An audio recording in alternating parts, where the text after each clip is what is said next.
Hello YouTube, it's Leo here again from One Technology, and today we're making another video about tablets. So stay tuned and you get to see cool stuff and comparisons. Alright, so today we're making a video just like the other day or yesterday's video where I compared a Galaxy Tab 3 to an iPad. Now, what we're gonna do today is we somehow found another iPad, but it's an iPad first gen. So we're gonna compare all three of them today. The new iPad, the first generation iPad, and the Galaxy Tab 3. So before we do anything, I wanna run down some specs for you. Now, the iPad, I'm gonna start with the iPad 1 since this is the oldest, you know, I gotta show some respect. iPad 1, 9.7 inch screen, just as the old one, I believe.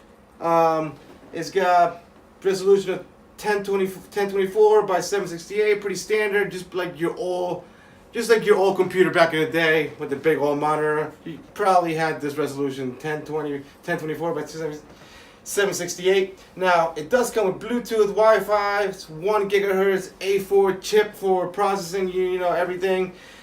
Comes in 16, 32, 64 gigs, so you get a little bit of wiggle room there for your iPad first gen.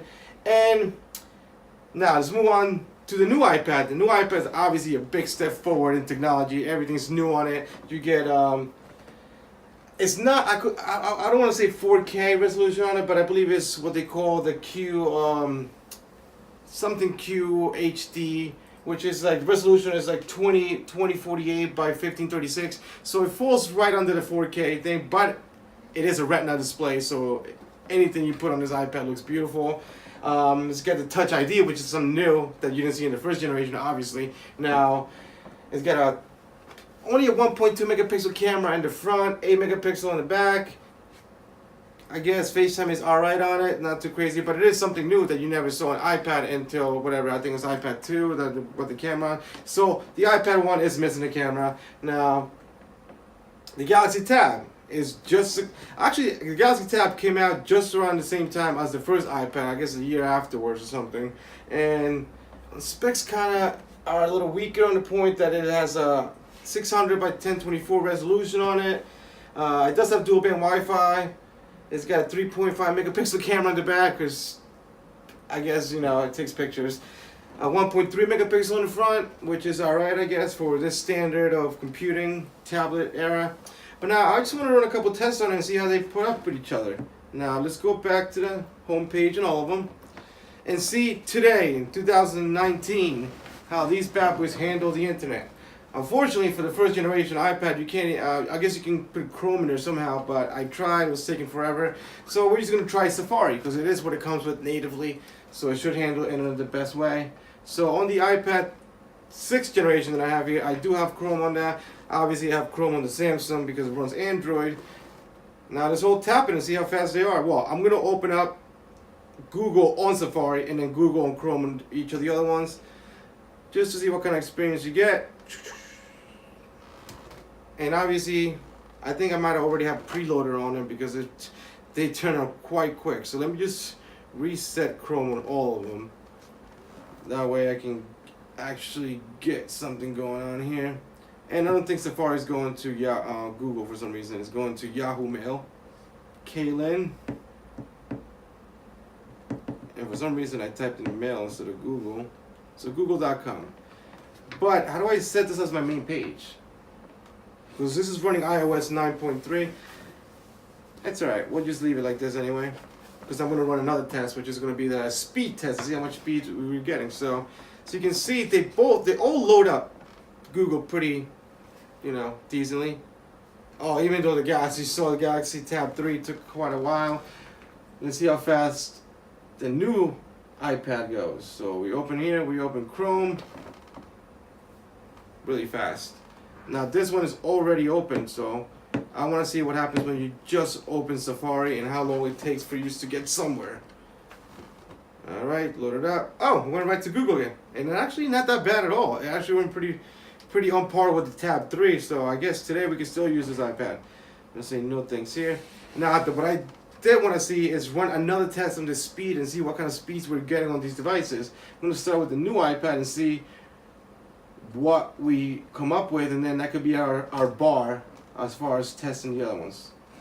So I'm gonna write speed test, and I am gonna run Google speed test so we could all be more on the same page. Now I'm gonna run this one, and it's starting. All right, I'm getting over 100 megabits per second. 139, 140 megabits per second. That looks good. I'm not too worried about the uploads because we're not really uploading that much stuff here. But actually not bad. 40, 45, 46, 43, 42, going down. And that seems pretty decent. Now let's go ahead and test the same thing on the iPad 1 and see what we can get. Speed test on Google and see what kind of speeds we're looking at here. Now run the test.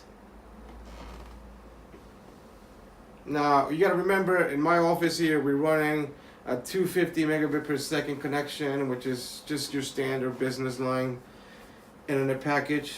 So as you can see, it's taking forever just to contact the server. So I might be taking back my words and saying that you can still surf the web on this device. Oh no! It says the test can't be completed due to a problem with the network. Try again later. So I'm gonna check and see what the Wi-Fi settings are right now. I'm pretty sure I connected to the Wi-Fi, but I could be wrong. It actually connects to the 5G. That's pretty neat. Well, I am connected to the Wi-Fi, so maybe we'll try it one more time. Let's just reload the page and see if maybe it'll pick up the speed this time. Let's run this test.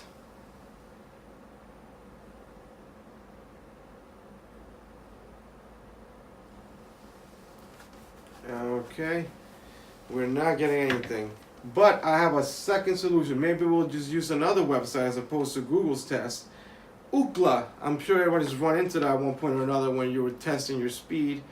But I'm really up again, the same problem. So I'm gonna write speed test again. But I'm gonna type in Ookla instead this time. I think that's how you pronounce it. I'm not pretty sure. There we go. Now we're going to open the website. So as you can see, we're browsing the web. Doesn't seem that bad. Cannot identify server identity. Identityspeedtest.net cannot be verified. We're going to continue anyway because we know who these people are.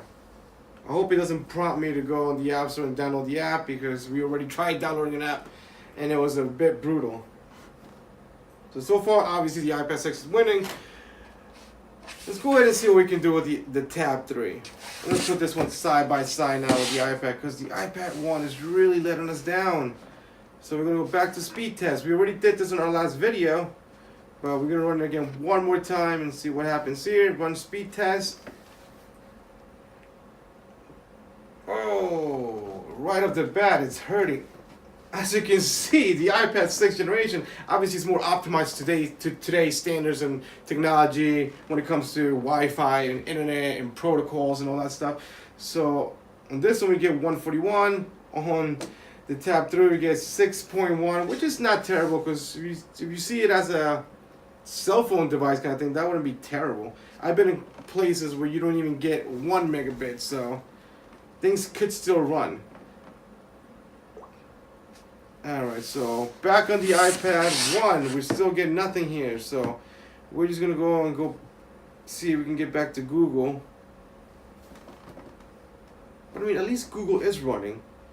Let's try to run a website, since we can't even run the test. So see, one of my favorite websites, Engadget.com. Engadget.com, and see how it's loads up. It is a pretty heavy website, so we'll see how well it actually responds to it. It's taking quite a bit. Let's compare that. Oh, but it did come up. It's still loading, so let's see how it goes. Let's do the same website on this device, the iPad 6th generation, and obviously much faster. And one last comparison here on the Galaxy Tab. Engadget. Oh, I didn't put .com, so it just gave me Google results. But if I tap on the link, Engadget's loading up. Okay, not too bad. But as you can see the bar up here, it's not fully loaded yet. And obviously it's done here. It looks good. It renders really fast. Now on this one here, it seems to be completely loaded, and actually not even a terrible experience. It's scrolling pretty quickly. Now this one's finally done, and we can see it's a good timing as well. It's actually much laggier in this one, even compared to the iPad 1. The Tab 3 is still a little laggy, even though it's a newer device and specs are relatively the same. This one has a Cortex A9 chip, I believe. Let's do one more website and all of them and see how they load up. Let's start with the 6th generation iPad. We're going to go to ESPN.com because that is a pretty heavy website as far as content goes. So ESPN.com. Quick response on the iPad 6, not bad. Let's see how long it takes to fully load.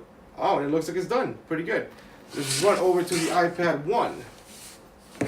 Now we're going to go to the top and we're going to type in ESPN.com as well. And let's see how it goes. I'm actually surprised of how well it's performing for being such... Oh no! We're running into problems here.